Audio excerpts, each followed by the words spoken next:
Hello, it's Craig here, back with another unboxing for Generation Skywalker. Although a little bit different than usual, I'm out and about and I'm at Chris's place, Metropolis Toys in Warwick. He's got something for me, so let's go in and see what it is.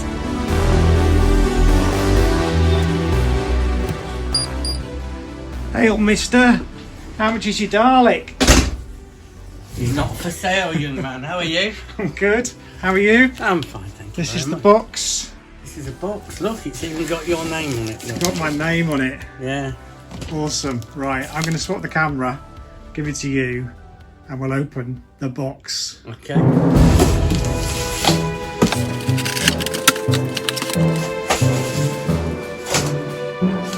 Right, I think a little bit of explanation is required. So if you listen to our last episodes of Those Old Fossils, you would have heard me talking about my purchase of a vinyl Cape Jawa from Celebration and his subsequent trip up to Nottinghamshire to go to the graders, and this is it back from the graders.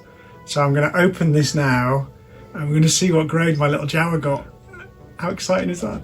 Right, okay, let's have a look at this thing. Drum roll. Kidding me? No. You are joking. Nope. Show the nice camera. This vinyl Cape Jawa that I bought at Star Wars Celebration has achieved a 90 grade. Now, I'm not an expert in grading. That's about as good as it gets, isn't it? It absolutely is. Wow.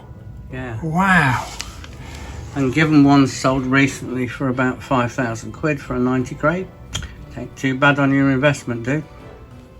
Gosh. Now, as I explained on the show, I'm not a big grader. I've never bought any graded items. I've never sent anything off to be graded. But I made an exception with this because it's the final Cape Jawa, and I think, you know, items like this warrant that attention. Oh, mate, I'm made up with that. That's ace. Gosh, a 90 grade. I know what you're all thinking. What else is in the box, Craig? I'm going to show you very quickly. Two little comics that I think you've put in here. Yeah. You're so sweet to me. And the rest of the things are not Star Wars, but Black Hole. Because I had a full set of these 12.5-inch action figures. And I figured it would be nice to get graded. Whose idea was that then? That was your idea. Now, I didn't know how these would fare because some of them were open, some of the tape had come off. So this has got an 80 qualified. I think the qualified means that it's open, doesn't it? Yes. Yeah. So Harry Booth there in his space jumper. You got an 80. And that's good for something so big.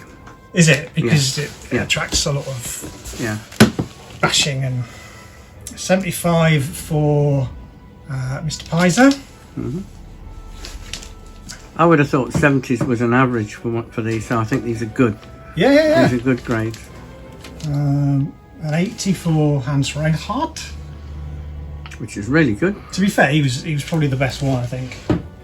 There's more of these than I remember. Your man from Psycho, he got an 80. Mm. It was Kate and Cray was the worst one, wasn't she, I think, from memory.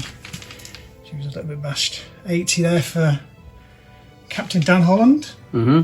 Even though he's got a little bit of grey face. And yeah, 70 for Kate and Cray, but she's never been out of the box, but the box is a bit tatty and So these boxes don't survive well. she's bashed her face a little bit. Mm. How cool is that? What an exciting little box. I think they're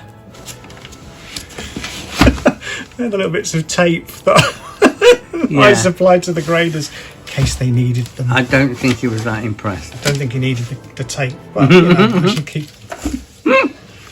Wow, okay. Let's put these back in the box. And while I'm here, let's have a look at some of your Star Wars graded. And yeah, see what's new in the shop.